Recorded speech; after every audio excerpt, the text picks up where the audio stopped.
We're There we going. go.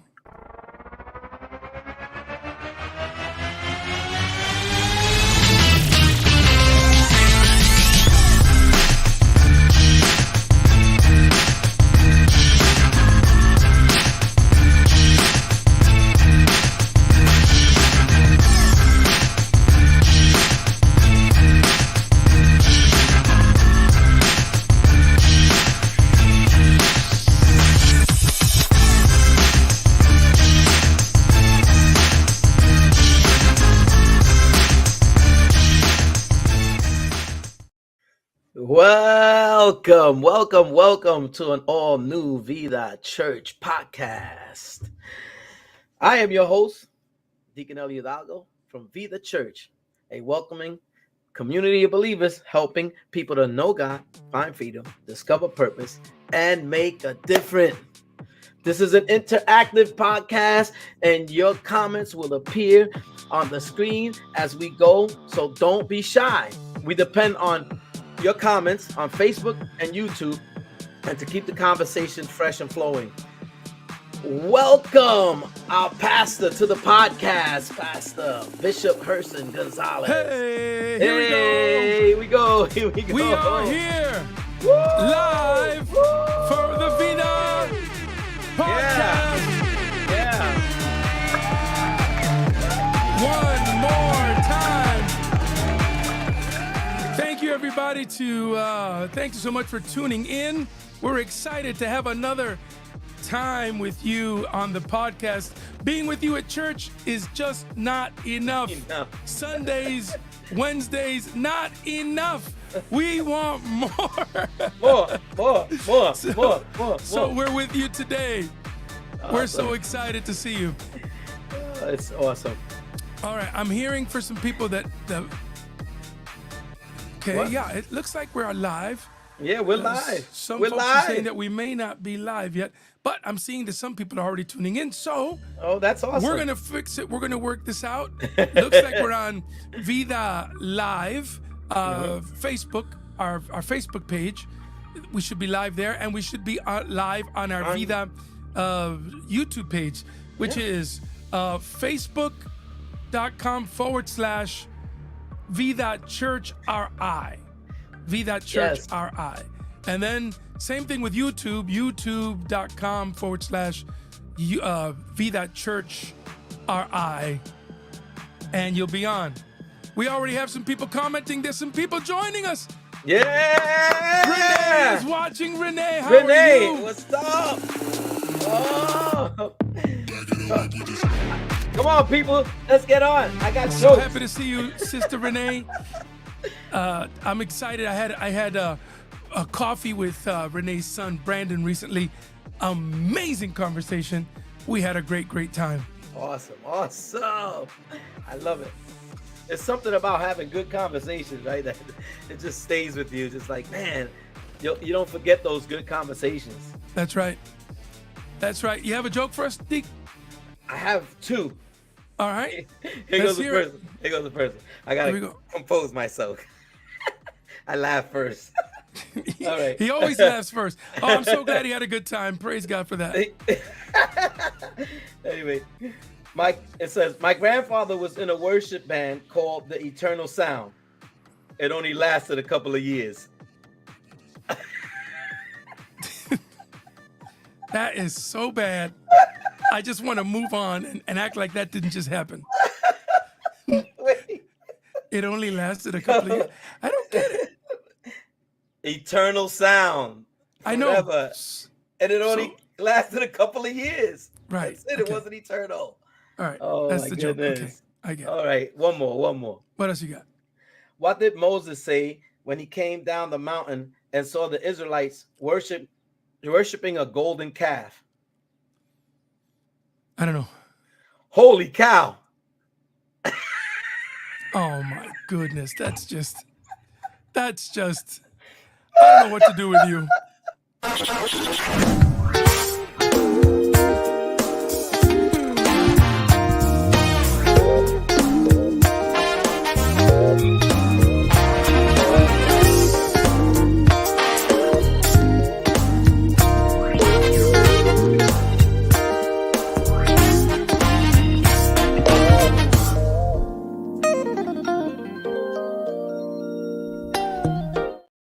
welcome back to the podcast.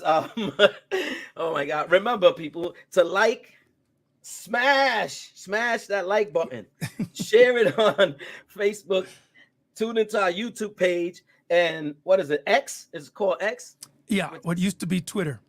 What used to be Twitter. We're on X. Listen, you tuned into an exceptional. Well, before that, Bishop. Yeah. Let's discuss a little bit about what's happening this week before our service. This week? Oh, the Bread of Life community meals is back, people. Oh, okay. Yeah, this Wednesday. This Wednesday, we are back. And so we want everybody to know that warm, delicious community meals are back at Vida Church.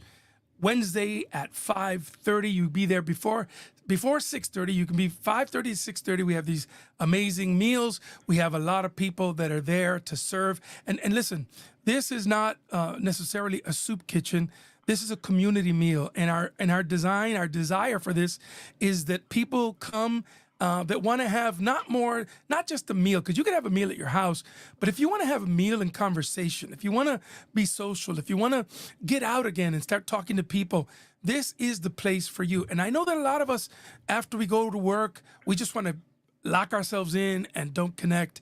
But I implore you, for your own mental health, get out, come have dinner with us. I'll be there. There's a bunch of people from the church that are going to be there every single Wednesday. It's a community meal so that we can eat, listen to music, fellowship, talk, laugh, tell jokes, better hopefully than the one that Deacon tells, but just have a good time together. And so it starts this coming Wednesday, May 1st. Yes. And the thing right after that, our Imani Recovery Program is back. Yep. Last year, we did Imani. It's a plus 10 week, closer to 20 week program for people that are on their recovery journey. And our guest today is going to be able to talk about it a lot better than we can. But we're super excited that we are helping people find their way out of any form of addiction. Yes. Whatever it is, there are things that we learn through Scripture. We learn through the presence of God in our lives, but also the curriculum that we are teaching, the people who are teaching it were trained by folks at Yale University. I'm talking Yale. Amazing. That's Ivy League, my friend. That's right. And they came up with this curriculum for this project specifically, and we're going to share with folks how to break free from addiction of any kind. So we're going to come at it from the sort of clinical side, and we're coming at it definitely from the spiritual side. And I think that that's what's going to make the difference here. One of the most important things is that spiritual side, is getting people to know God, and the only one that can change them is God. Yep. So you tuned into an exceptional podcast today. Yeah. We have a guest that's so special that she will be in both of our segments today. She's so important. Both of them. She's both so important. She has to do both. Look at that. Let me tell you a little bit about her if you don't know. She is a pastor. She's a published author. Yes, she is. She's a ghostwriter. Yes, she is. She's an editor. Yes. She's a publisher. She does it all. She's a politician. She does it all. She's a mentor. Woo! She's a mother and a wife. Yes. But most of all, she is an Iha of the Most High God. Please send up some hearts and likes in the comment section for Pastor Valerie Gonzalez. There she is, ladies and gentlemen. There she is. Yay! At long last. I made it on the podcast. Yes. Now you can say you're somebody, honey. Ahora sí. I'm still trying to get there. Well, baby, thank you so much for saying yes. We caught you on a rare night where you don't have a meeting, so you're with us, and we're excited to have you. And I'm going to step away because the first segment is always done by our man, Deacon Eliud. So I will leave you in the very capable hands We shall of miss you, Deacon Eliud. I'll be back for the hard-hitting questions. Are you saying I talk No, you're soft no, questions? I got no, soft questions. you're No, the I'm only nice guy. playing. I'm the mean guy. That's awesome. That's awesome. Well, we're happy to have you, Pastor Val, and I have some questions for you, so that Okay. so that people that don't know you, most people might know a lot about you, but there's new people that don't know you, and so we're just gonna start off right with this question. I know you were born in Brooklyn, but you That's right. moved around a bit growing up. Yeah. Where else did you live? So I was born in Brooklyn, New York. So I am a New Yorican. Aha, And I'm with you. I lived a year in Mexico. Wow. And I lived about 9 years in Puerto Rico, La Isla del Encanto. And I lived in Allentown, Pennsylvania. That's where I was mostly for like my high school years.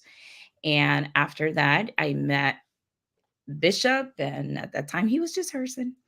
And when we got married, I moved to Milford, Massachusetts, and then I ended up here in Woonsocket, Rhode Island. I thought I knew you.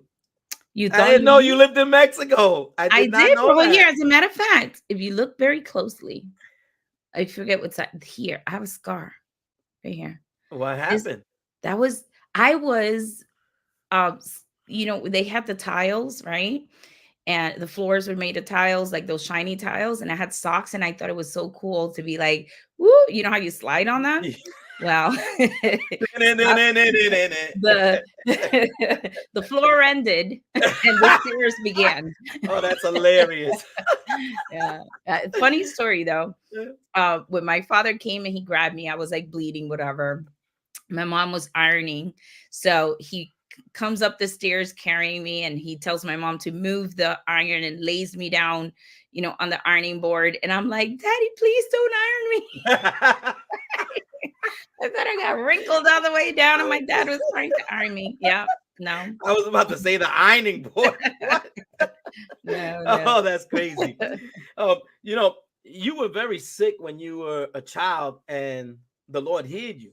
Yeah, I had a very rare condition that is very popular amongst pregnant women. But I was only about 7 years old or so.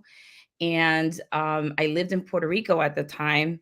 They ended up flying me into New York, and I spent about a month in the hospital.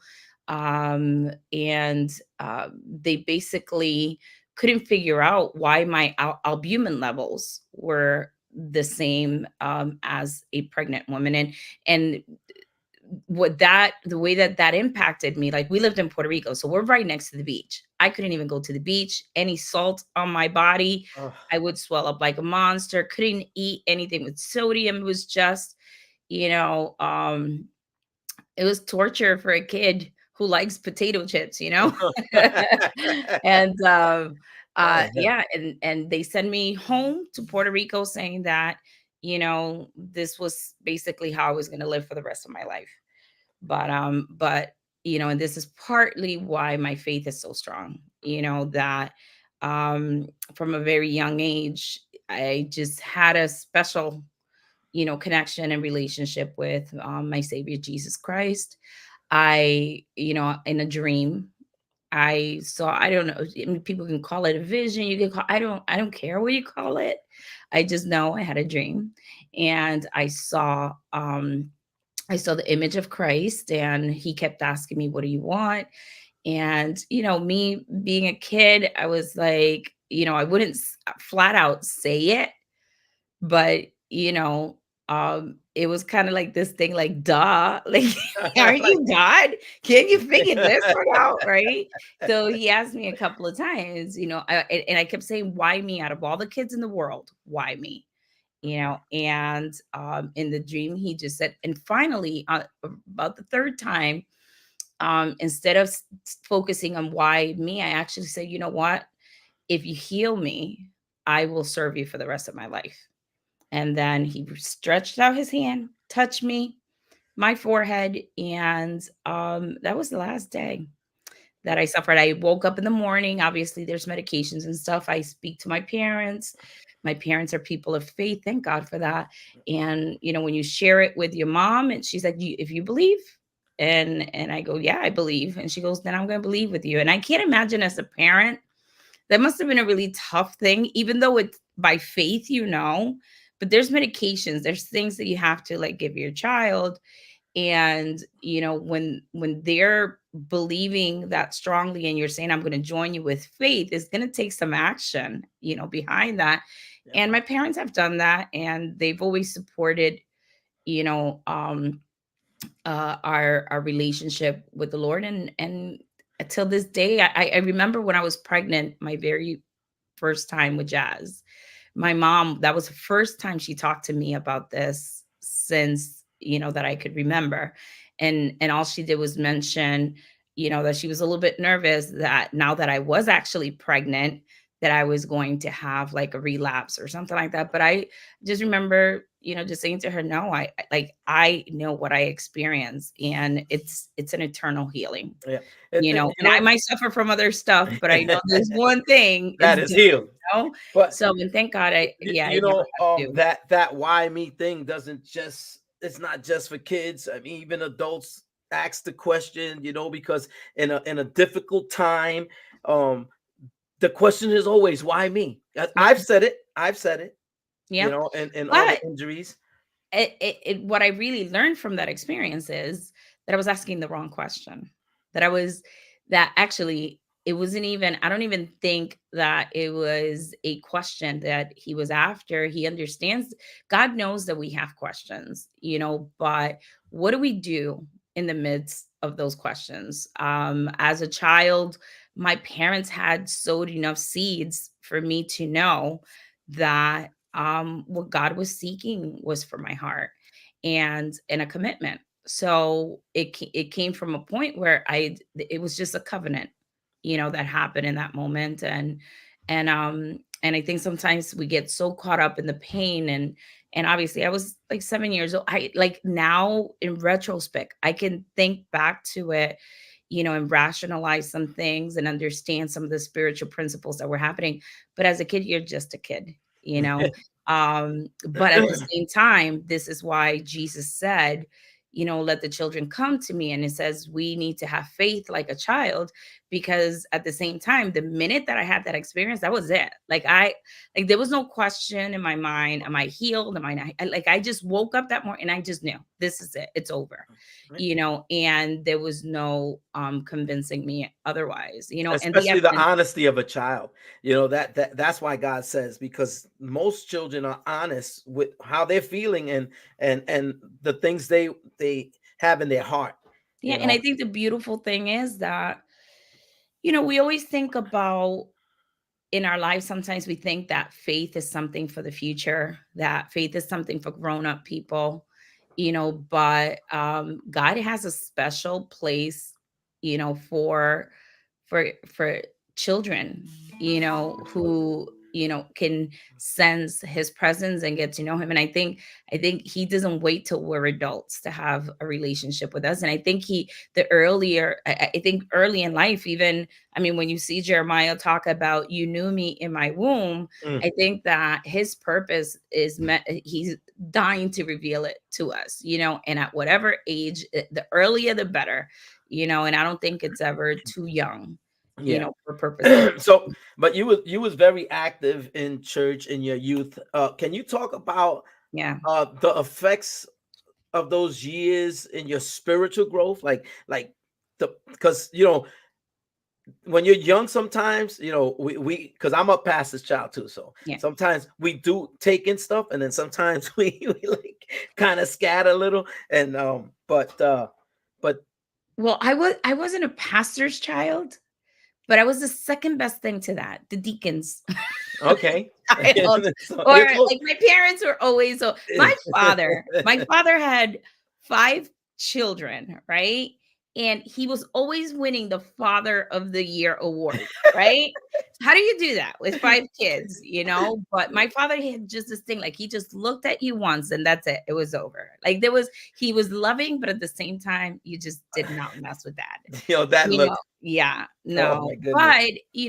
But, they've always, in all the moves that we made, I talked about how, we lived in different places.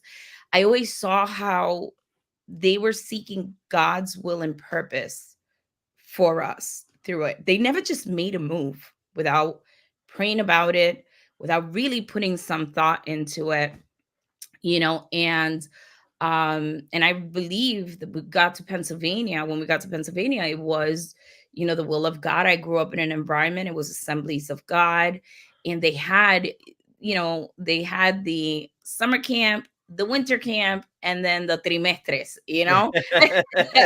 So Yeah. there was Yeah. always, Mhm. fellowship with. I had friends from Lorain, Ohio, if any one of them is watching, because I know we've been reconnected through Facebook. Like, so I lived in Pennsylvania, and I had friends like in different states. I got to know a lot of different people, and I just loved, growing up in that environment. And I think something happens when, as a young person, when you don't feel that you're the only young person. I mean, I admire in the Bible we see Shadrach, Meshach, and Abednego, Daniel, standing with his friends. It wasn't a lot of friends, but you know it made a difference. And for me, just growing up in an environment where it's cool to love Jesus, That's right. I thought that was really great. My godparents, whom I don't see much, and I don't know if Leslie and Lucy are going to see this, but I remember that they cover some of the expenses for me for those camps, as a gift. And I never forget that, to see that they sold it to my life. That's why for me it's so important. Right now we're planning at Vida Church. We're raising funds for these kids that are going to go to this trip to Georgia. We have the Forward Conference in June, and we put our efforts into that because I know what a difference it made in my life. So I want to make sure that Yeah, these kids that have a that similar stuff is experience. so important. Like, and you talked about I know so many people from different states, because they always got together. It was like this big church conference. You had like Yeah, 30 churches, 40 churches coming from different parts, and you got to yeah. meet people, and you always saw them every year, and you grew a connection. Yeah. I So actually joined the Assemblies of God, had a program called AIM, Ambassadors in Mission, and they would make like these teams. They would put like a couple of worship leaders together, missionaries, preachers, like whatever, and they would make teams, and they would send you to like different things. I actually was a part of a team with Glenn Wilson at one time. I know wow, I think either he was on the show or will be on the show. I can't he remember. was on the show a couple of times. Yeah, he was actually, the head of the youth for many, many years, and that's actually how I got to know him. He's Back been then. online, but we're gonna get him on the show. Okay, good. Hopefully, we'll get him on the show. Okay, Yeah. so you had a special connection with your maternal grandmother, Juanita. Can Yes. you tell us what she means to you and how she impacted your life? Well, first of all, my abuelita was barely, I don't she didn't even come to 5 feet, right? She's just a tiny little thing, right? With a really powerful testimony. But the thing about my grandmother was she was so small, but she walked in the room and everything stood still. Like, she just walked with such authority. And she was a missionary, and she preached the word of God for many years.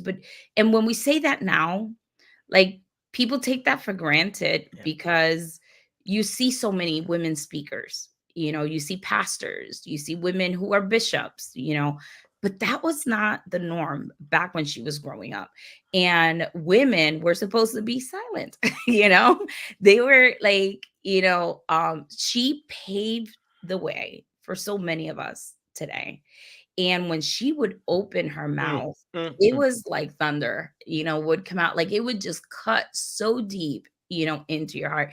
And I remember close to her last days, um, I got a phone call that she was passing away. She's in the hospital, and I needed to get to Florida. I dropped everything, get to Florida. When I get to Florida, I go to the hospital, and there she is in her broken English, right? Cute as can Witnessing, be.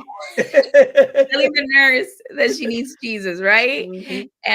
And she's fine. So I was like, listen, are you kidding me? I'm glad you're enjoying this, Michael. Yeah. So I was like, are you kidding me? I dropped everything. I rushed over here, and then I realized it was part of God's plan, because I was able to sit there with my grandmother and for a few days, and she just began to basically, it was almost like she passed the baton onto me. And she began to just speak to me about each member of the family and what she saw, Wow. for them. She talked about not as much of who they were at the moment, but who they're supposed to be. Mm. Right. And I think one of the most powerful sermons I've ever preached was at my grandmother's funeral. For me, the fact that even I was the person who was going to be speaking was just like, it was such a great honor. I couldn't even believe my uncles and everybody was even asking. I'm standing there going like, yeah, but I'm going like, what are these people thinking? But because I don't think it really had hit me.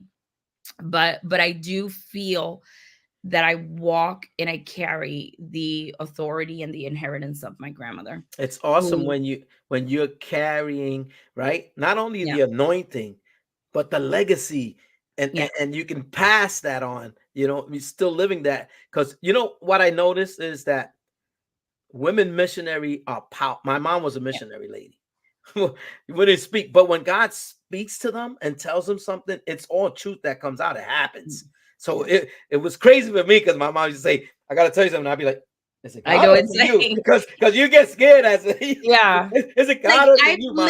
I literally watched grown men cry when my grandmother spoke. Like it was like the tough, and I'm talking about these. We lived in New York at the time, and it was just special watching her. It was special watching my grandfather.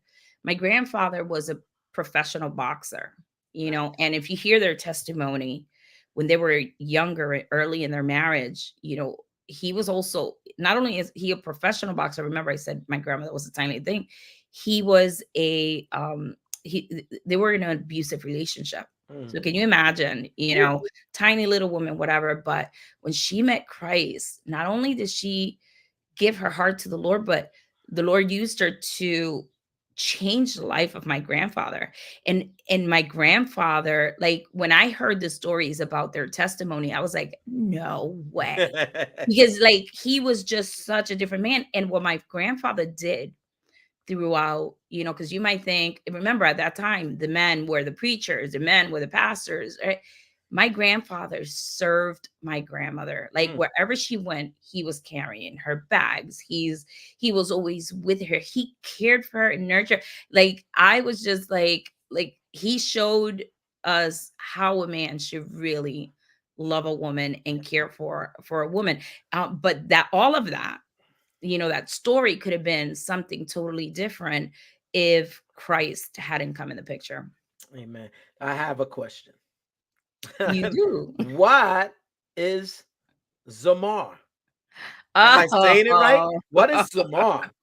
I was okay. looking, I'm saying, what is Zamar? Okay. Well, let me just tell you that back in you literally just hit, how in the movies they have like this button that they press and you go back like 20 years.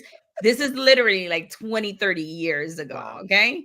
Uh, yeah, 30 years ago. Yeah, because I'm actually could be a little bit longer than that. But anyways, I was in a band, right? I was in a Christian band with some really wonderful people in Allentown, Pennsylvania. And actually, that was the band that I was singing with when they came to Allentown.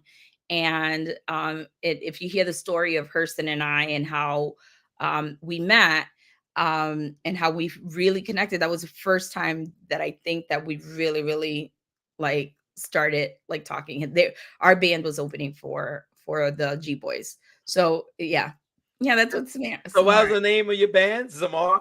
Yeah, it's actually it's a biblical name, and I'm trying to remember now. Like it's been so long. What The meaning? the Because we was definition? gonna ask you, what does it mean? I think it was something like it's a term for praise, but I Okay. can't remember the exact connotation, but it's one of those terms for praise. And yeah, I think it it has to do with instruments and strings or something like that. But yeah, it's been a long time since I even heard that Yeah. word or thought about that word. Yeah. I But if wanted to know what Ricky it and was. Manny and everybody is listening, if you're Oh, watching that's this, awesome. yeah, those are some That's good old days. awesome. So you married a man who is Yeah, now our bishop. What yeah. can you say about your courtship and how you knew he was for you? Well, I think just like with everybody, there was a lot of like, is he? Isn't he? Is he? Isn't he? Like we went through a lot of ups and downs in our courtship, but there was just always that underlining. Um, for me, um, I really desired God's purpose in my life. That's always been kind of like really important for me. So while I really loved him, I think even there were moments where I had to make some really tough decisions. Like although I loved him, I left to to Florida, and I thought I wouldn't even come back. At one point, we were having some issues, and so I was willing to walk away from these things, um but I really prayed about these things. I know it sounds like really super religious, you know, and I really asked Excuse me. God to just confirm things. And so what happened was, after we got married and we were having a lot of marital problems, I was like blaming God and saying, I was like, I asked you about this. Like, Oh, that's come on. funny. Like for real. It's like This was your best, but after we've been through a lot, but you um asked for but it, you got but the it. one thing, Right? but I tell you what, we Yeah, have love. And that's when I it. say love is not just like, oh, sorry, it's not just I need to mute my phone. It's not just love, but it's the biblical love, that says, that it will never fail. And if there's one thing that we've been able to hold on to, is that that kind of love that can be put against anything. I really do feel that Hurston and I together can overcome anything. Yeah. Well, like you said, it's the biblical love. That's the main Yeah. ingredient to life. It's that biblical love. It's God's love. So how did motherhood change you? Ay, that freaking jazz. Like, when I tell you that, and I say jazz first because he was like my first experience. When I got married, Herson wanted kids the next day. Like he wanted like these microwave children, right? Oh boy. And I was like, absolutely not. I have too many things I want to accomplish with my life, and there is no way we're having any kids. I had this 5-year plan that I was not deviating from, right? And we went on vacation, and there was just I ended up getting pregnant in Key West. I always tell everybody Key West, that was jazz, and then Montreal was melody. So those two grounds are very fertile grounds if you're ever looking for any extra. But Oh, that's funny. or the moral of the story is go on vacation. It'll happen, you know. But we went to Key West, and while we were there, I got pregnant. I didn't know it, obviously. It was way too early. But the minute I can tell you, we were on the plane ride home, and I got this overwhelming thing that I wanted to be a mom. I didn't know I was already pregnant. and Mm. actually was on the at that time, Depo-Provera was like the top, birth control that there was, the 3-month shot, so I don't have to worry about it. So I was on that. So for Jazz's birthday, this last birthday, I put since 1999, I made a thing with a fist, like this, and it says since 1999 proven to be stronger than Depo. Like, That's funny.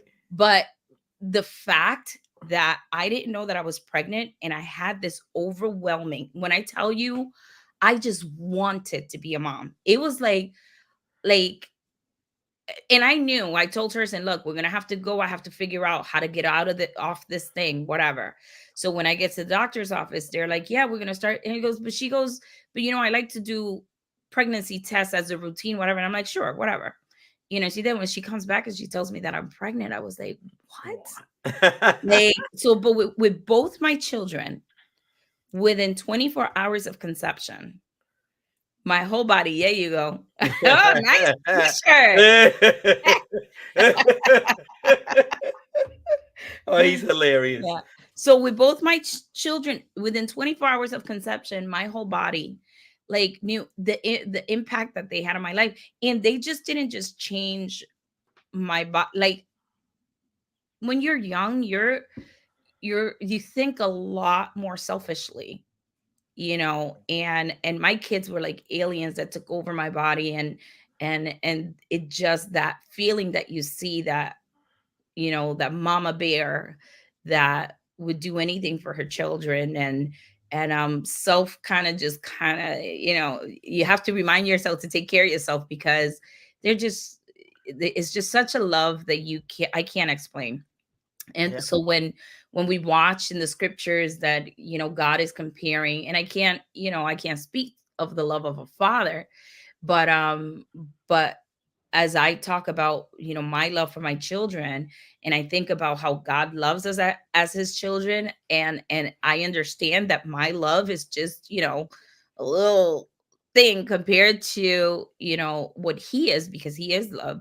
It makes me truly appreciate my role as an hija, as a daughter, and it's just amazing. It's, But yeah, my you say children, little, but the thing is, you understand that love. yeah. You know, so when we, like, you talking about God's, we can't compare it, but we understand it when it comes to ours. Yeah. We And I understand that really love. felt, by the time that I had my kids, like I felt like I knew them. Like I spent time during my pregnant. I wasn't waiting for them to come out to meet them. Like I felt like I really, took the time to know. Like I would do bedtime in my womb, right? Mm. So Hurston would come in with the music, like for real. Like I would like keep low activity, and this might be a trick that might help somebody, because I mean, some people thought I was crazy, but during the day I would be like moving my belly, keeping the baby up, whatever. At night, I would just, everything was just super soothing. And can I tell you, both of my kids came home and slept all night. Like, I don't know what it's like to get up in the middle of the night and what my kids were. And I swear, Hurston swears by, he would put like the headphones, in my stomach and whatever. But I say start training from the womb, because I do believe that there's, I don't know what the science would be behind. I don't have the science. I don't have anything. I just have 2 children that slept through the night from the moment they came home. That's it. That's the best. Yeah. So, did you always want to be a pastor, or Oh, where was there a listen, moment or a season when you felt that listen, call to be a pastor? Like, listen, Linda. When your bishop got the calling to be a pastor, I had a tantrum before the Lord. Like, what oh. do you have against me? Like, Oh my I did goodness. not want to be a pastor, because, especially a pastor's wife. And I think a big part of that was some of what I witnessed growing up. When I would go to a church, and I could easily point out who was the pastor's wife. She was usually the most miserable person in the room. Like, because back in those days, there just wasn't there wasn't the honor, there wasn't the separation. Like Herson and I, we're pastors, and the church is really important, but we've really worked hard to make sure that our home is first, and but that wasn't taught before, you know. So it was like almost like the church was the other woman, and the pastor's wife always had to fight for the attention. So when I found out that we were going to be pastoring, I was not happy, right? But then we started realizing, wait a minute, we don't things don't have to be the way that they were or the way that I witnessed. This is our path, Right. and I was able to come together with a group of my pastoras friends, Yep. right? That helped me a lot. I found a couple of other cool pastoras that were in the same boat. They're like they didn't know how to really enjoy the role. They knew that there's a potential for it, but we became each other's confidants, and we started traveling together. We once a year we would do a trip together, and they really helped me. We did some crazy videos, but that really helped me to just not be like pastor. You know what I'm saying? That wasn't me, and if that's what everybody wanted, I knew that I couldn't live up to that. But I've been able to really just let God define. Like even when I started preaching, people were like, "Oh, wait a minute! If you do it like this, you can be like Paula White." Like I'm like, I don't want to be Paula White. I don't want to be anybody else. I want to be me. Yes. So thank God that with my friends and the people that I was surrounded with, I was able to find my way, to find who Pastor Val is. Now I didn't even, at first when we started the church, I didn't want anybody to call me pastor. If they call me pastor, I would be like mad.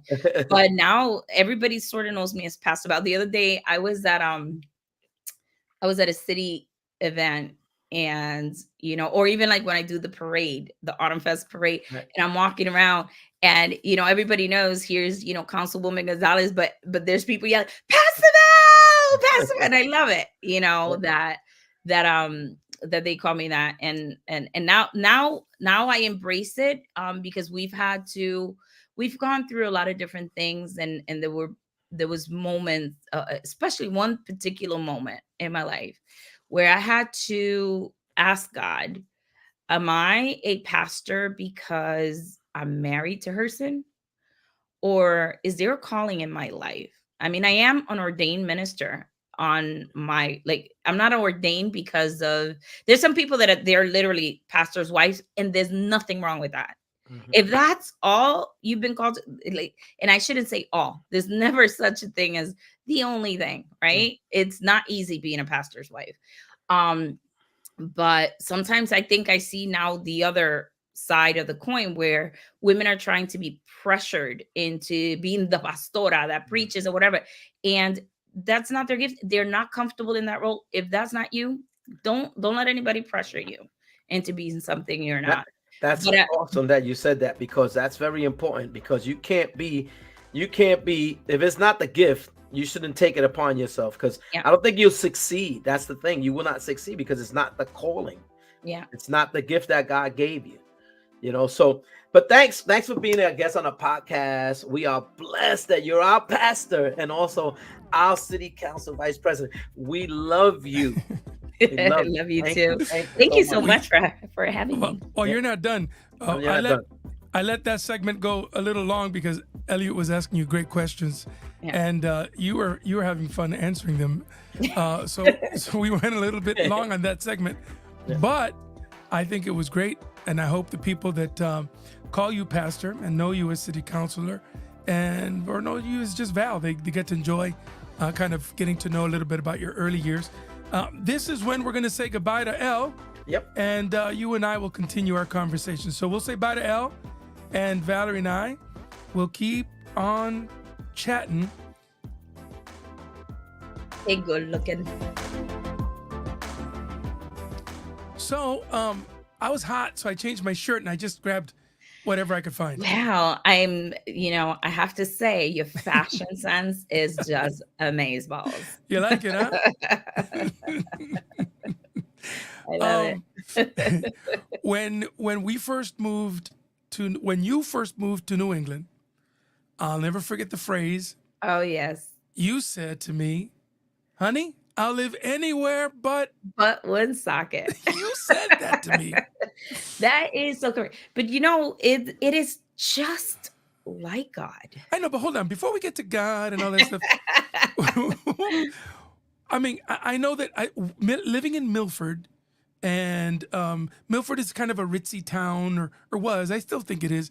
But the notion was Woonsocket was a urban city that's where drugs are, and so we kind of had this. And even before I started ministering in Yeah. Woonsocket, I had this because that's what everybody talked about, and I think to Well, some degree people still kind of talk poorly and negative about Winnie. I think it wasn't just what people were talking about. We were actually youth pastors, and we had a couple of van full of Yeah, kids that would yeah. come from Woonsocket. Yeah, we had to And drive through the amongst city them and pick it up. was a 15-year-old alcoholic.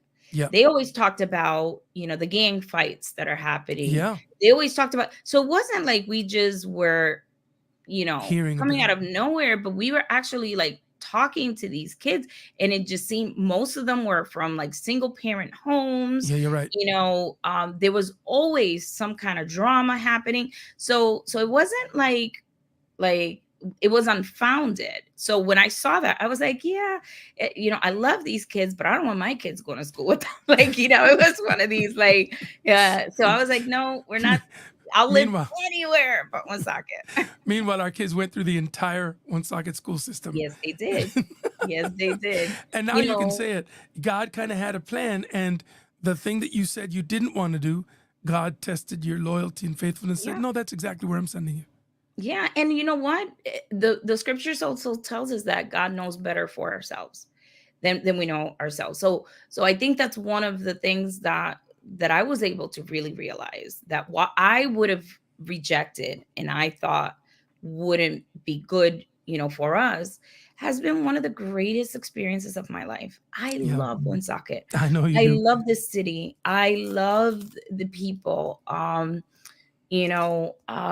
My journey here is, sometimes trying, but I don't like even all of that. I think it's all like really, really special. And I think most of it all, I've always been very purpose driven, and I do feel like this is where I belong. This is Yeah. where I'm supposed to be.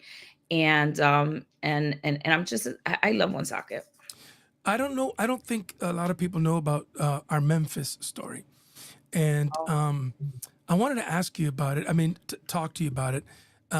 We were probably 5 or 6 years in to the ministry. I don't even know if we were that far into it. Yeah. We were in it. 251 Main Street was our hub. It was a storefront church. We didn't have a whole lot of people. We had a lot of energy. We were had a lot of actually, you and I excitement. were working full time, We were full time and paying the rent. pretty much paying the rent for Yeah. for the church. And so this amazing thing happens. I had been with my brother's band. We had traveled to Memphis and did a concert where I preached. And then we kind of came home, didn't think anything about it. And then a couple years later, I get a phone call from one of those pastors. There was 3 pastors, and they said, "Hey, we want you to come to Memphis and check out this opportunity we have for you guys." And in it there was Dave Brillen coming through. He remembers. Look at Val. He remembers. Yeah. It was fire at 251, boy. That was fire, man. when you say Pentecostal, that was Holy Ghost fire. We weren't leaving until everybody got prayed for and everybody fell down. I mean, that was crazy back then. But during that time, we get this invitation to Memphis, and it's 3 pastors. One's an Anglo, an American pastor, an African American pastor, and a Spanish pastor, and they're all 3 working together in Memphis. Go ahead. You want to say something? I'm about to do a commercial. My Yeah. son just came in, Oh, and yeah. 401 Pizza has like the best Look at fruit this lady. smoothies. Like I can't get enough of these things. But Yeah. anyways, yes. Sorry So to we interrupt. go down there, and ultimately they want us to go down there. The African American pastor had gifted a $3 million facility to the Spanish pastor. Yeah. And let me just say, the Anglo pastor probably had 7,000 members. The black church was about 10,000 members, and the Spanish church was about 1,000, 1,500.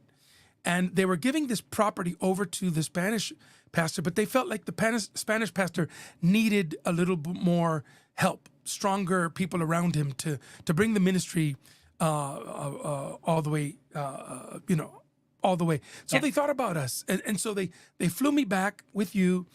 They fell in love with you. The offer became that I would be the associate pastor for the Spanish church. You would be the children's pastor for that. Then I would be the pulpit preacher for Apostle Stacy Spencer. Is that what his name was? I think, yeah, that was his name. 10,000 member church. They had just bought like an old rent-a-center. Mall. Or I mean, huge what God mall. was doing there was just Massive. amazing. And then with these the Anglo church was the highest giving missions church in the country. So they gave to missions more than anything. And so with them, our job was to go to 3 Spanish-speaking countries where we would be missionaries 3 times a year. Spain, South America. And for those well, of you that know and if us, you know me, yeah, you don't gotta convince me. You just tell me where to go, and my bags are packed. right. Like I love traveling. So to make a real long story short, we get this offer. I call my friend who is my mentor. His name is the late Reverend Dr. David Midwood, who was instrumental in my life for several years, just a force of God in my life. And we call him up, babe, and he shares the excitement. We told him what we just shared with you and more. We told them everything. They were giving us a blank piece of paper. Tell us what kind of school you want your kids to go to. What kind of car do you want to drive? I'm telling you, they were saying whatever you want. Am I lying, Val? No. That was true. And and being there and watching what God was was doing with incredible. these people, it was just so exciting to see Yeah. that. And this is all happening at the same time that I'm in Woonsocket, but I still don't want to be here, guys. I Not still wasn't fully. in love. Yeah. So here we have this other offer, but something just started happening in my spirit where I was like, wow, this is so great. Not But me. yeah, but No, not but me. I was like, I was like, oh, for real? Yeah. So I said, my mindset was, well, I could serve God anywhere. I mean, I don't have to serve God in Woonsocket. I can do this in Memphis if God wants to use me like this. So I saw the opportunity to have a real big kingdom impact, and I was moved. I'm going to be honest. Well, I think we were both a little bit moved. no, I was moved, but for the first time in my life. Well, hold on. Before you say that, then, so for me, what really hit me, maybe you were thinking about this already, but for me, I shared all this excitement with Dave Midwood, and Dave, he's like the most Anglo guy I know. And please, I'm gonna do an impression of Dave, and I hope it doesn't offend anybody. He was like, "Oh gosh, Lee, brother," like he's so Anglo. He's like, "Oh, I'm so excited about what God's doing in your life, brother." And then he goes, "But I'm waiting to hear one thing." And I go, "What?" He goes, "Do you feel called to Memphis, or are you called to Woonsocket?" And Valerie, do you remember we had a Nextel flip phone, and I dropped the phone, and I froze. I was like, oh, "How dare you!" Now before all How this dare happened, you? because I was already like I was struggling with me because you didn't have to tell me twice. I didn't want to be in Woonsocket. But as this thing was happening, I kept thinking, well, these people, they have all these people, they have all these things. He goes, what if God wants to do something like this in Woonsocket? What if he wants to? And I started, like, my heart started crying out for Woonsocket. And I'm going, stop it. Stop. Not the time. Not the moment. you know, but the and moment, of that course, moment. Go ahead, honey. of course, when David Midwood said what he said, then that just sealed, you Yeah, know, what I had already been feeling. And so it was just yeah. it was a great opportunity. I think, you know, those people are wonderful. What they're doing, wonderful. It wasn't what God was calling us for. That's funny. That's Melissa, by the way.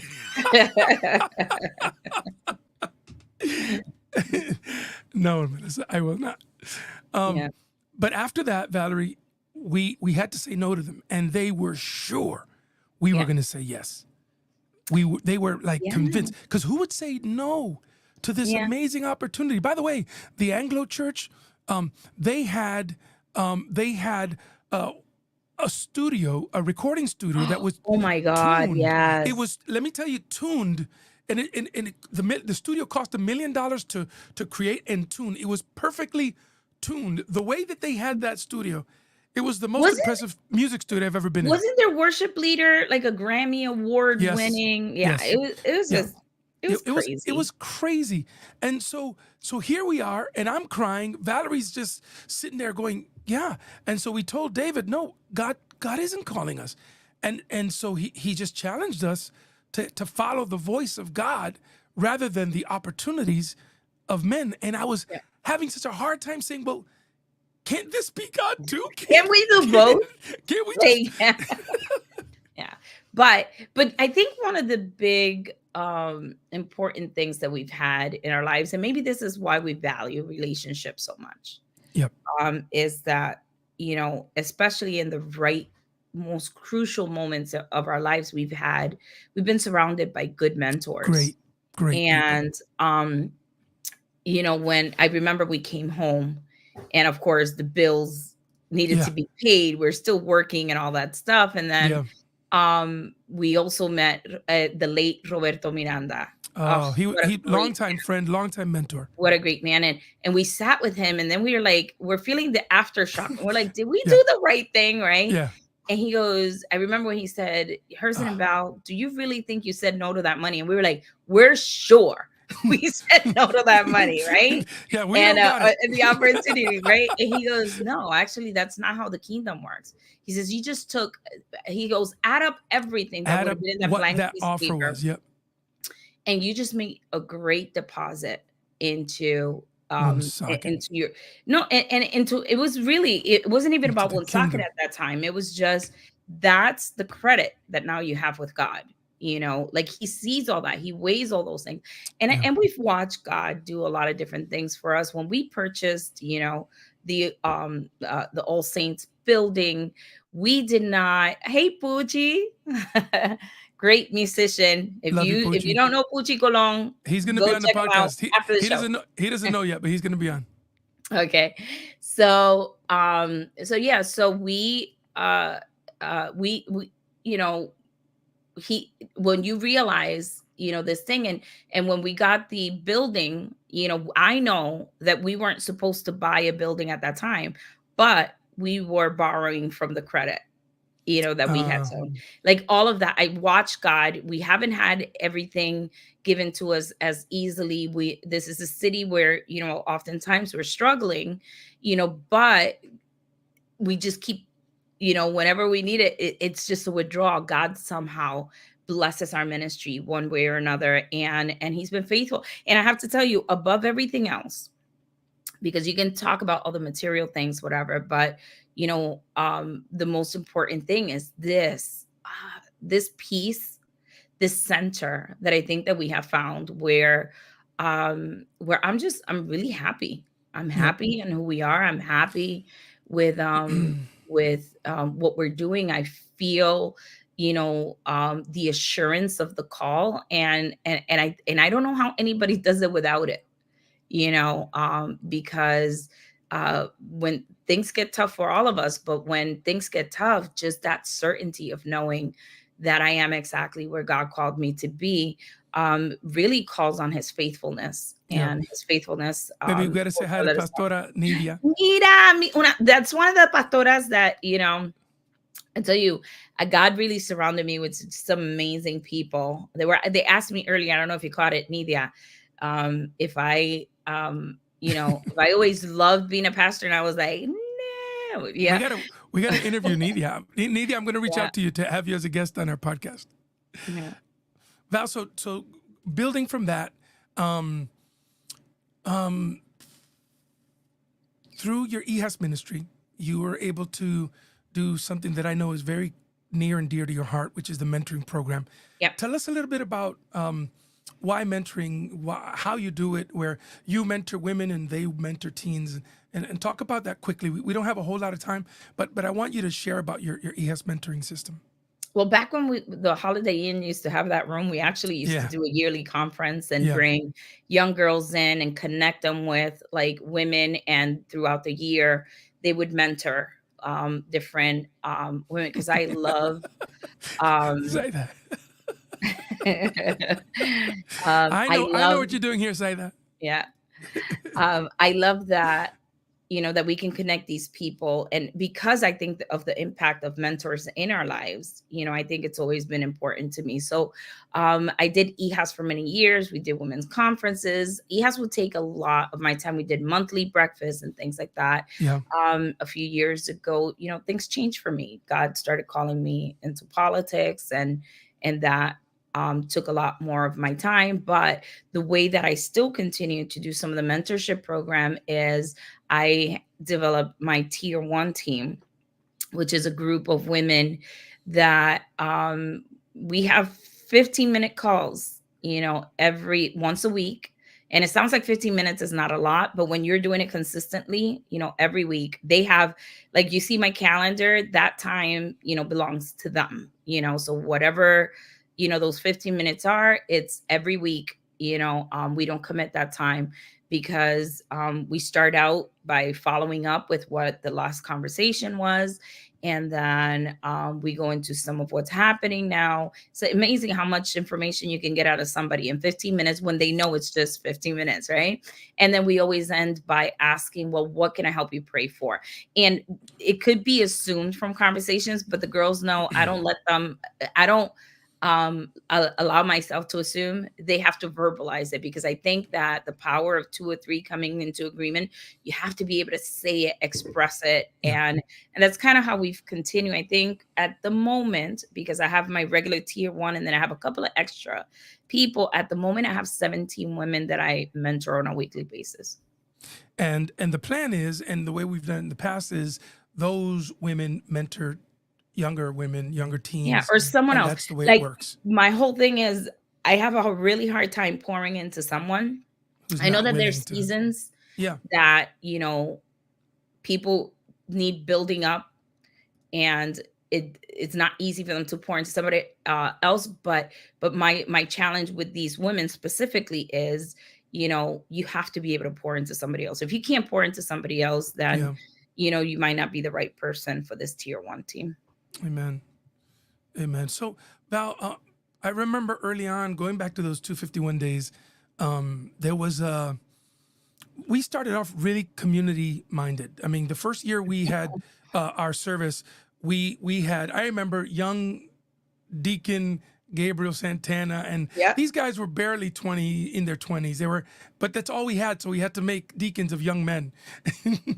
And in the winter, the bus would come, and we'd have our members stand at the stop at the bus stop, and the people would wait in our church storefront. We'd have coffee, we'd have muffins, we have all this stuff ready for people. And even the bus drivers would stop, park the bus, come in, use the bathroom, get coffee. We became that center. We started doing all this kind of stuff. We did our Thanksgiving meal. All of that started back then. And we didn't have a lot of money, but we could afford to bake cupcakes and hot chocolate. Like, that was. But then we met a man named Andy.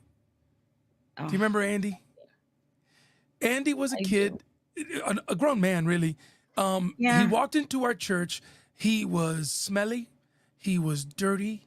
He was disheveled. He was probably high and drunk when he walked in. And he went and he sat in the front row. I remember preaching with Andy sitting there in the front row. He came in with another woman, and they sat there. And when I made the altar call, Andy came up for prayer. Yeah. And Andy received, and I remember he got sober that day, that moment. Yeah. His high went away, whatever it was, and he came to, Yeah. right? And the then next service, the like, next I week, could not believe it. oh, Like, when I saw this such good-looking what a man, 'cause he was handsome a young boy. good-looking man, Yeah. walking down we didn't even He recognize was him. wearing a jacket. He was going He to church. shaved, like, I don't know where he got cleaned up, but the guy was, Yeah. he was so, and What a I difference. remember the most beautiful thing about him was his smile, the joy, Yeah. right? And he was very service minded. He wanted to help Yeah. everybody. Yeah. I mean, and if you get to know people that are down and out, they're usually not stingy. They'll usually literally give you the shirt off their back. Yeah. But he came to the church for, I want to say 4 or 5 months, and we Yeah. were so excited about him. Yeah. And I remember we were such a young church, and there was so much that we did not know, right? Yeah. And I don't know if things were back then the way they are now and some of the resources, but I remember he came to us and he said, look, he had slipped, and he goes, I need help. And Yeah. we spent like 2 days trying to find like a recovery center, something, right? That would And I take remember, him. yeah, Because nobody we found would, places, but nobody would take him. yeah, without nobody would take a lot of him, money. or they were asking for like Yeah. a lot of money, which was something we didn't have. Yep. And then he kind of went missing, for a couple of weeks. And then we heard the news that they found him overdosed. He had been And dead for 3 days before they found him. when I tell you, it broke me. Like, it really broke me, mainly because he Yeah. was asking for help. Like, I just kept hearing his voice just saying, and then I was trying, like, I could, And we didn't know how to remembering help him. every call that I'm like, well, I'm calling this place and whatever. Yep. He was desperately looking for help, and it just, Andy has stayed with me. I kind of chuckle a little, and it sounded inappropriate, but I think about how, and we joke, I'm the sensitive one in our family. Valerie, we'll watch a movie, and I'll be like trying to hide that I'm a little emotional, and Valerie's giggling. She's looking at me like, are you crying? Like, that's kind of our dynamic. When I saw her broken up about Andy, and I really saw how much, not just he mattered to her, but in an instant, it became an issue for Val that she was going to fight for. It became something that she was going to spend time working on. And we had no idea she'd be in politics at that point. No. None. But I knew something changed in you. Talk about the change. Yeah, I just, when you come in contact with someone in recovery like that, it just, it's different than to hear the story from somebody else than when you actually get to love someone. We loved Andy, and understanding, that it was just that desperation of like, we want to help you. And we're willing to help you. I don't know how to help you. Yep. And it was just, and hearing the no's from people, us, like that was us, like us as pastors or whatever, and just hearing the no's from people, I could only imagine how it feels for someone in recovery who is ready for some help and hearing a no here and there. So, now years later, I'm in politics. I'm on my second term as city councilor. This November, I'll be running for my third term. And, we started a community partnership task Hold on. force. I'm gonna talk about all of that in a minute. But let me just pause and say, Becca, let me pray with you. I see that you're going through this with one of your siblings. Let me just pray. Father, I pray for Becca. I pray, Lord God, that you give her and her family the love, the patience, the endurance, the wisdom, the guidance to help their sibling, Lord God, come out of this. That her sibling's story doesn't end the way Andy's story ended. Lord God, please intervene. Find a way, Lord God. Send an angel to help this person turn their life around. For your glory, we ask you in Jesus' name. Amen. Thank you, Becca, for sharing that story with us. Becca, please send us a personal message. We want to be in touch with you. And if there's anything we can do to help, we want to be able to help you. We know a little bit more now. Yeah. Especially if we're in the area, we're very familiar with some of the resources. And, I know we're going to talk about this a little bit later, but I don't know if Becca's going to be with us. But I just recently got certified through Yale University has a faith-based recovery program called Imani. Yeah, And that's Yale. That's the Yale yeah. University. That's Ivy League. I mean, that's the real deal. Yeah. So this Wednesday, we're starting the recovery program. It's a 22-week recovery program. If you're anywhere near, just send us a message. And if this is something, it's not just for people in recovery, it's for family members who are dealing with someone in recovery. So, yeah. Yeah. I'm glad you brought that up, Val, because it is something that we definitely want to talk about. But Imani is that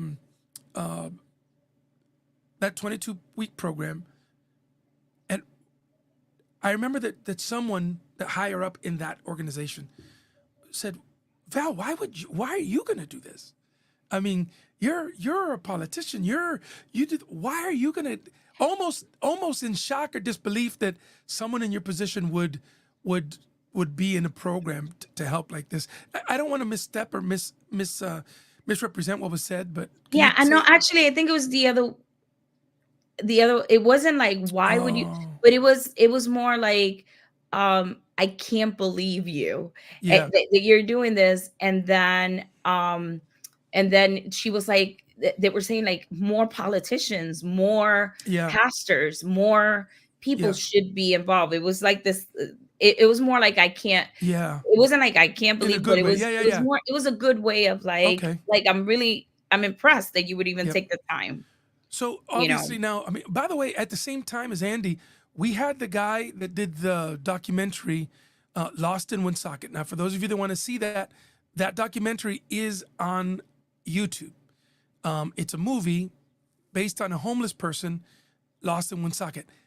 The guy from Lost in Woonsocket ended up in our bus in the winter. Do you remember this, babe? Yep.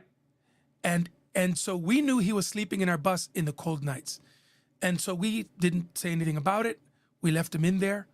One day we're coming to bring him soup or coffee or something, and he wouldn't move. He died in our church van. This guy from this movie, Lost in Woonsocket, he died in our church van. Yeah. So that was a second, like the second big hit. Thing. Yeah. Yeah. And it was heartbreaking to know that someone's so close. I mean, geez, and it made us think like, oh, we could have done more. We should have done more. And so now you're involved in Imani, and Imani is kicking off on this Wednesday. Yeah. And we almost have a full cohort, but we'll make room for people if they want to be there. Talk about why it's important, Val. What are you guys going to be teaching? What are you going to be talking about? Well, I think what is unique about this program is that it is faith-based, right? And I think there's a lot of programs out there for, a lot of different things, but we know that there's the element of the physical, the emotional, and then there's that spiritual element. Right. And this is trying to approach all of those. So it's the clinical and the spiritual coming together. And for a lot of people, faith plays a big is a big factor in whether they can recover or not. Mm-hmm.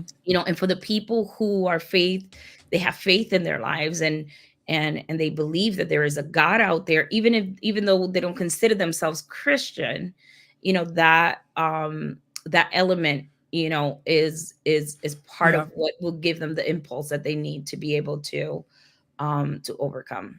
Yeah. So that faith, it's a faith-based program. It's 22 weeks. I mean, there are some rewards, like people, if you come on a weekly basis, you get a $10, Walmart gift card every week. And we We feed obviously you we're starting Bread of Life, bread of life. so between 5:30, 6:30, so there'll be hot meals. And I'm telling you, it's not, and I don't want to say it's not just like a soup, because there's a lot of soup kitchens that And they're do, great. we need them, they're great, but we just want to do something special. So we're trying to, what separates us, I think, is we're doing a more elevated take on it. Yeah. A lot of these people might not ever get to sit at a table, so Yeah. at a table with, other people, and have more like a community meal. So we have like our centerpieces, we have, um nice, we actually are going to be picking up some really nice dishes, Yeah. you We just looked know. at them today. Yeah, we just saw them today. So we're, that's coming later. We're not ready for them yet, but we want to make sure that, that, you know, just because people are hungry, doesn't mean that they can't have a really good experience in a meal. Yeah. And for us, the atmosphere, the ambiance, the preparation, knowing that, we're waiting for you, Hmm. and again, this is not for homeless. This is, It's for everybody. this is for everybody. You hungry? Come on over. Yep. We're gonna be having some Yeah. delicious meals for you. It's a friendly environment, and it's listen. Before I know we have some people watching. I want to get to one of my most interesting questions that I think I have for you. Then we'll get to the rest of them while we have people watching. There is a swell of support right now for you to run for mayor, and Um, I'm there, and I'm there when you're getting phone calls from pretty big people around the state and in other parts of the country, and they're saying we'll pledge money. We've got volunteers for you. We want to see you become, the next mayor of Woonsocket. But then I turn on the radio and I hear that my wife is running for lieutenant governor, or that oh, you're yeah, or that you're running for Congress. Oh, yeah, at one time I heard you running for dog catcher. I mean, they're just putting you up for everything. yeah. Right? But my question to you is that now I know that you announced your support for Chris Beauchamp, Hmm. as he's running for mayor. Talk to people about your process. I watched you, and I didn't put any pressure on you. I didn't say, "Honey, what are you gonna do?" I just gave you your space, and I let you do what I know you do, which is pray and hear from God. Can you tell folks where you're at with this, with all the support that you could have to run for mayor of our city? Yeah, like you said, I started getting all kinds of phone calls. I Yeah. mean, like serious calls. And Other mayors, other people in different councils, other yeah, from the different towns around here, a lot of support. yeah, at the state level, there were a lot of calls that came in too, and they just wanted to see what I would do. But, I think everybody's just kind of catching on to how I operate. I'm not, everybody, when something like this happens, everybody starts thinking about the political opportunity. Hmm. And I'm not politically driven when it comes to these things. I am, like I said earlier, purpose driven. And so I just, I think it makes you feel good that people would call you and say, it's almost like it's an honor to be nominated, right? it's an it's an honor just to be nominated. But By the way, the people that say that don't mean it. They want to win. yeah, but for me, it's like, is it my time? Is it my season? Because I know that it's what God has set forth for me. Like, I don't, when that happens, I don't worry about all the other stuff. You see me, like, even running for reelection for city council, like, people come up with all these scenarios and they're like, you got to watch out for that. And I'm just like, I'm grounded, and what grounds me is that I know this is what I'm supposed to be doing. Now, for this thing, while it was nice, I wasn't just gonna jump into it. So I was praying about it. And to be honest with you, I didn't hear one way or another, right? So it Hmm. wasn't like God said, you gotta do it or you don't Yeah. gotta do it. Yeah. And people get weird. People get weird when you're, oh, God said to do it. Some people can, like, and I'm not, I think I just live my life by faith, right. So, and some people were like, what is that? I think when you have a relationship, when you're constantly praying and you just sort of, it's not this loud audible voice, but I think, he sort of leads us, Absolutely. and where we should go. And I just, as much as people were encouraging me, I wasn't feeling like one way or the other. So when that happens to me, I do nothing. Like I do nothing. So I just said, you know what? I actually been watching, I think Mayor Beauchamp, when he came into the role, it was a very difficult thing. Very good friends, with Lisa. So that's another challenge, For those who are but watching, Lisa is the former mayor. Mayor Baldelli Hunt, I'm sorry. And, so he had a lot of challenges and he has stepped up, and he has proven that he's going to make the tough decisions when he needs to make them, for the best interest of the city. And the way that he's been, just reaching out, first of all, to the city workers, bringing everybody together, even with the council, like he just, I've watched him with other organizations. I think he's doing an excellent job. And that's why I know there's some other candidates and some had asked me if I could support, but, I had said to them that, I was just waiting to see if Chris announced, then I was going to support him, and he just did on Tuesday. So that's actually where I'm standing. Yep, very good. And I feel good about it. Like, and that's the thing. I want to circle back to two things. I'm going to make the interview just a little bit longer, but I want to get to it. And I'm watching Eliud in my screen, and he's falling asleep. I'm watching Eliud. You're there. You got your eyes closed. You're nodding, but I'm watching you. Don't forget, I can see you. Talk about the community task force. I love this. Yeah. So this, when I won this last term, we know we have a huge issue in Woonsocket when it comes to homelessness, when it comes to opioid crisis, and there's just a lot of social issues. So one of the things that I had began was something called the Community Partnership Task Force, which brought together like the faith community with the social service agencies. But I thought that the main important thing about this was the mayor sits in the committee. You have public safety, you have Woonsocket housing that sits, you have the human services director that comes to the meeting. So you have like everybody that kind of has a hand in all of this. CCA plays a huge role. CCA is Community Care Alliance, which is the largest service provider in our city. And we just did Neighbor Works also sits, and we've been just tackling a lot of the issues, that we're facing. And one of the things that I learned, and there's also actually state agencies too, because BHDDH is also part of it. But one of the things that, again, it's the relationships. Earlier I was talking about how God just really surrounds us with the right people. These people all together, you sit there, you paint a picture of what's really happening, and then everybody's, collaborating in what some of the solutions are.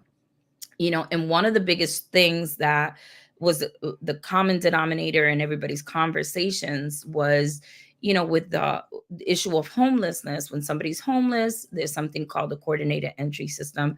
They got to put their information in there. When you put your information in there, it prioritizes you against, other people all over the state. So when a shelter has a bed, they look in there and it'll tell you what the next person, but the state basically dictated and who's going to be in that bed.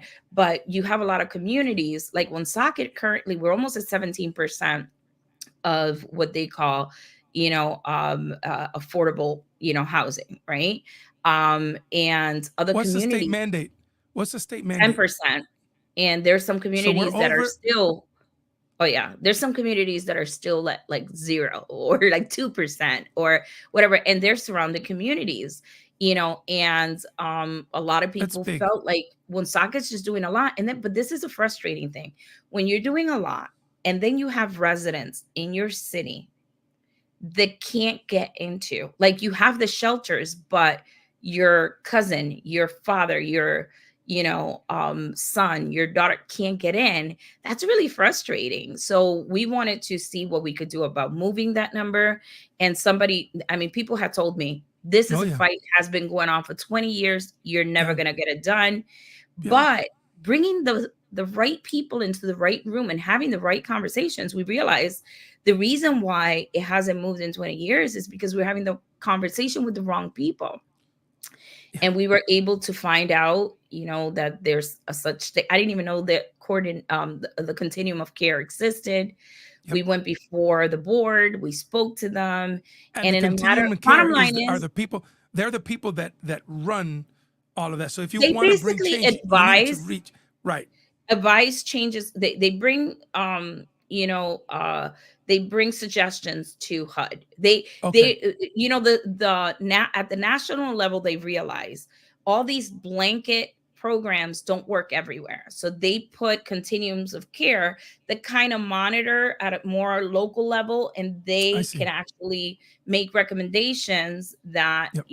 to change certain things for the community. And we were Yep. able to do that in a matter of 4 or 5 months. It got changed. We were able to get 75% regionalization, which is huge.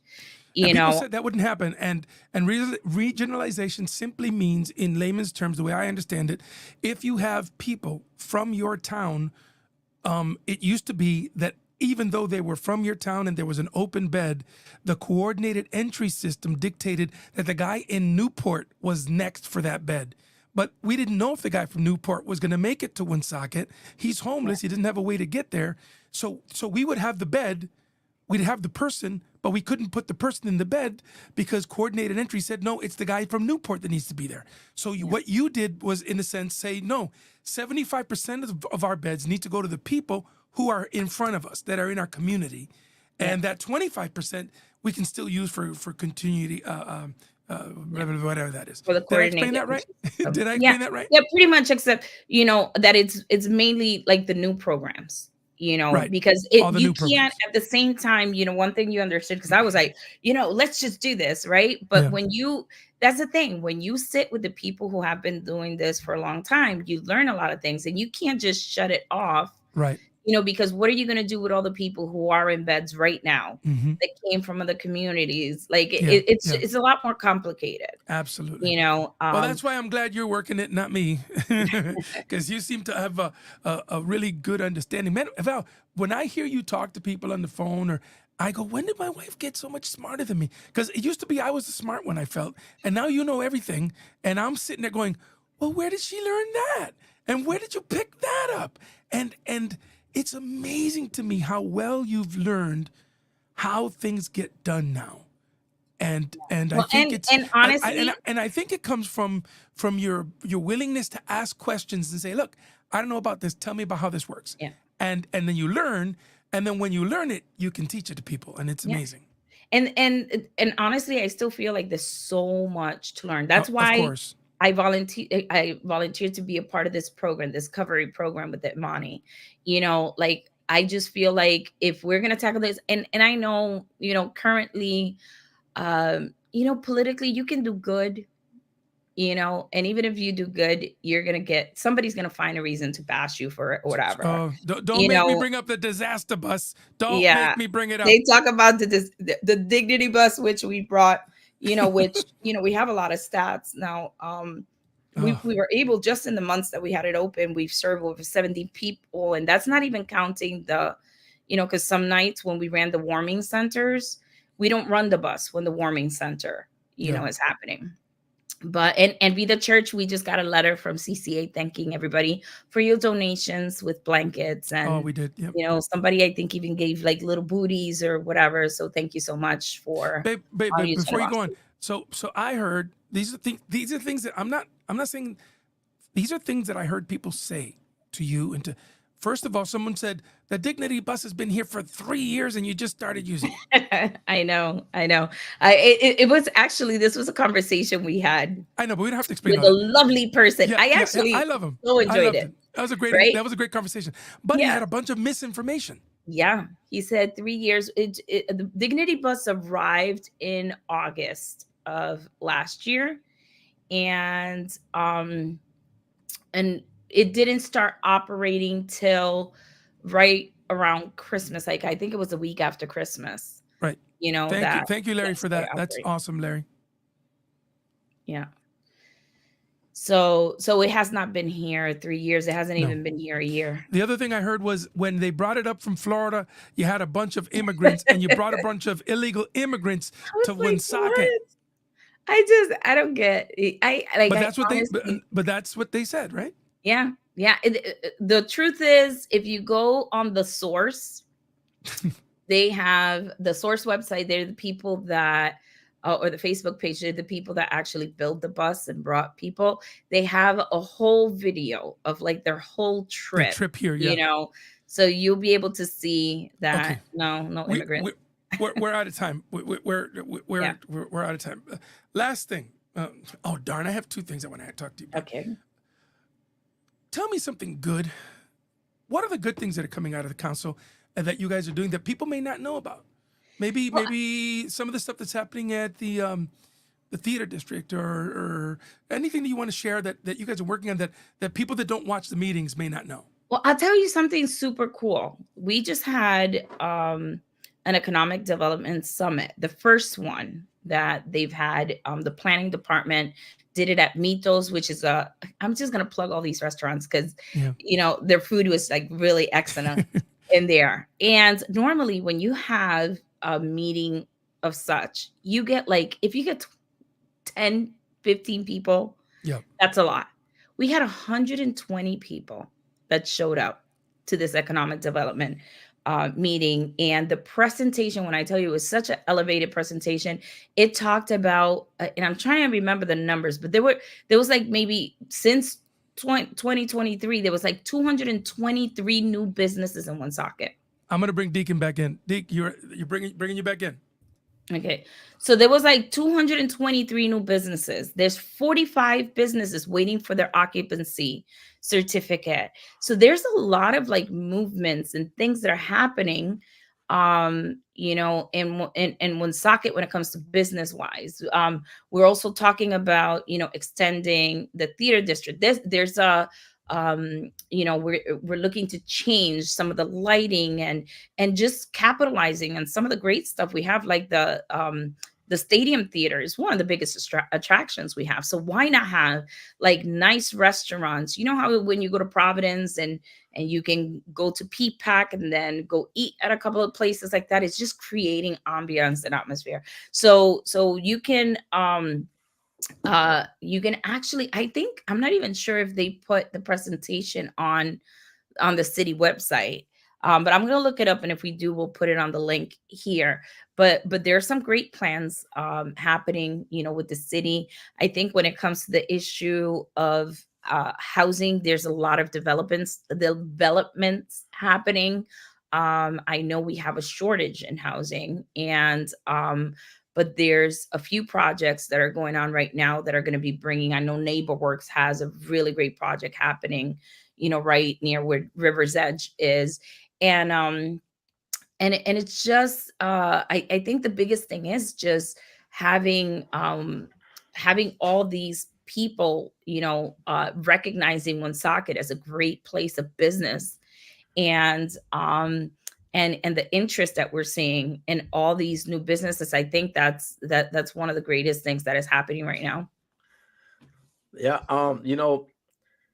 I hear it all the time. I work for the city, so I can hear it, and I listen to the radio sometimes. And the main thing is, most of them are not educated. They're just opinions, and the opinions are negative because they're not educated.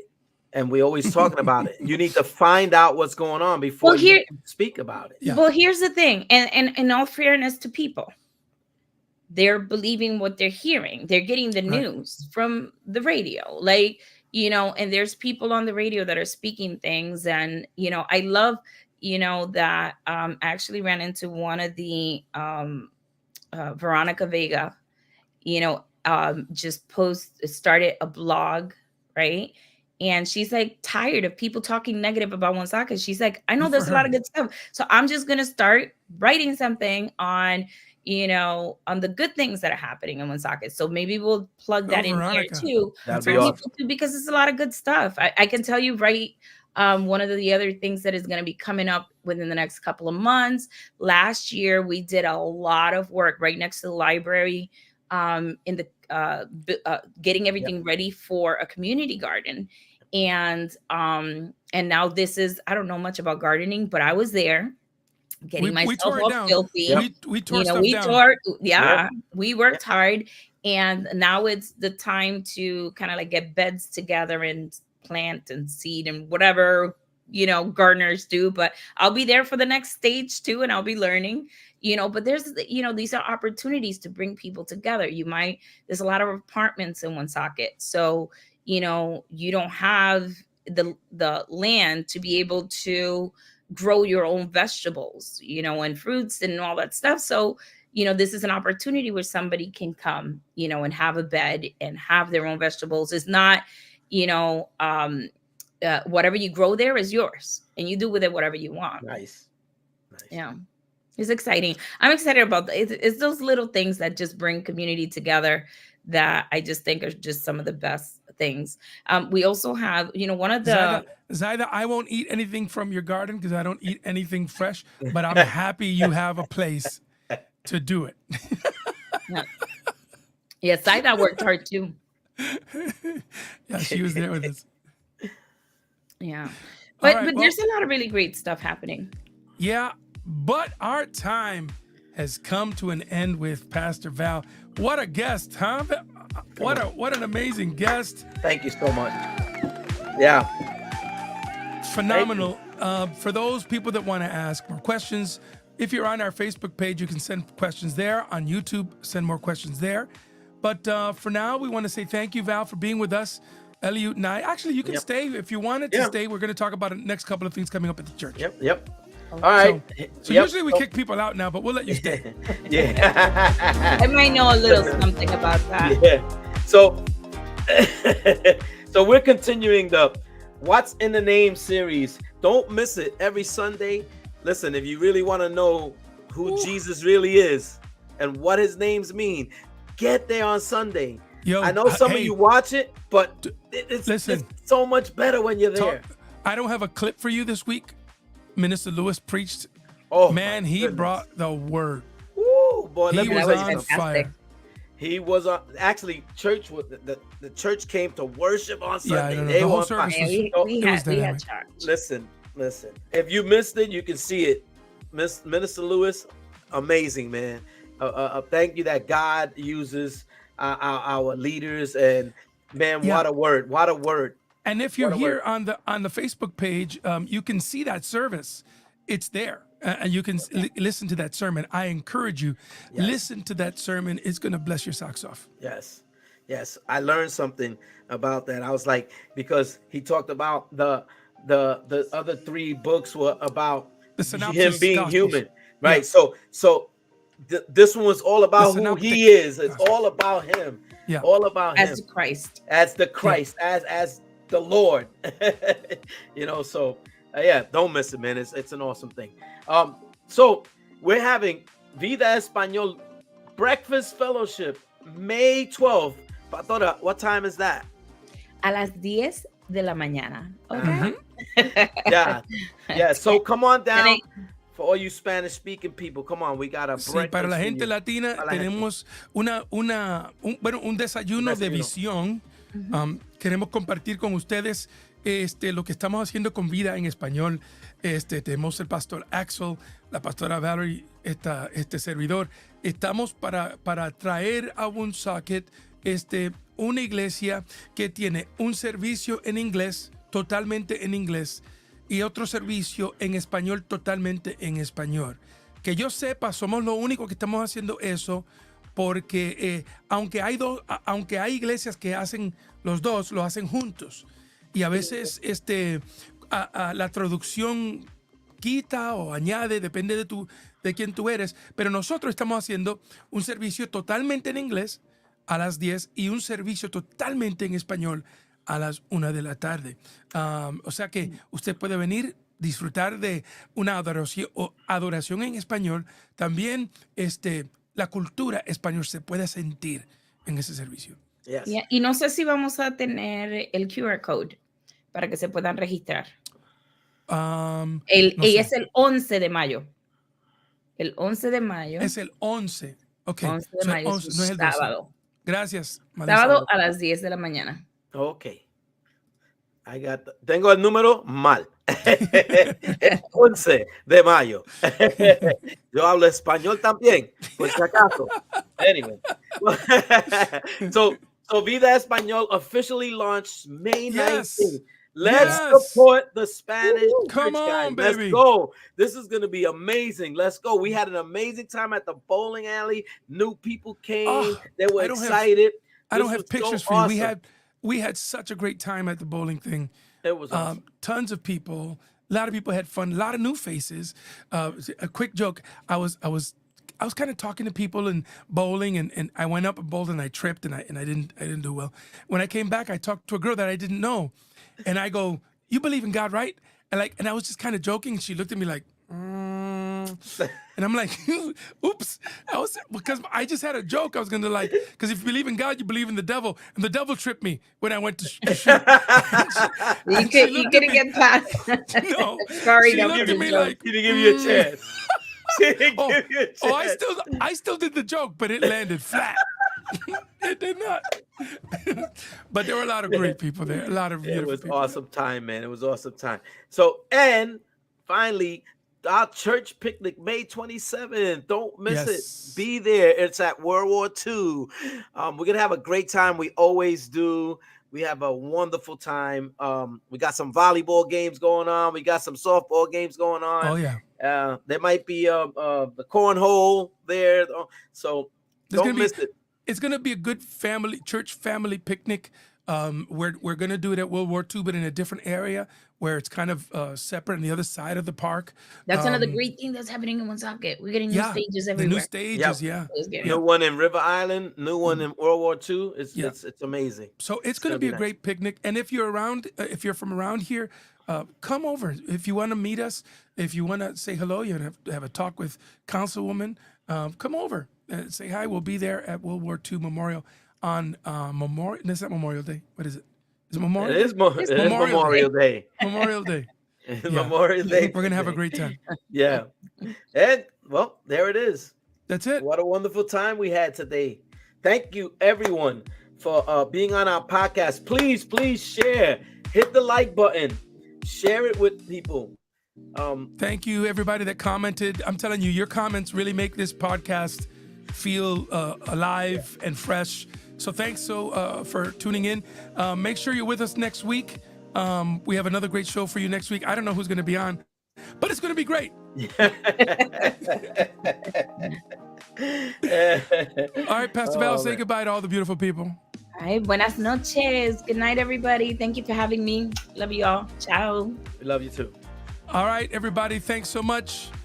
For now, from Deacon Elliot, myself, signing off. We're so grateful that you were here to watch us. Yes, thank you for watching. We'll see you next week.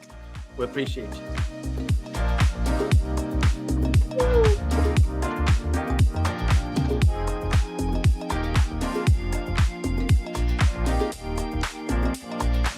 People don't leave because they know we're coming back. What? They usually don't. I'm waiting for people to drop off, but they don't drop off. They know us too well.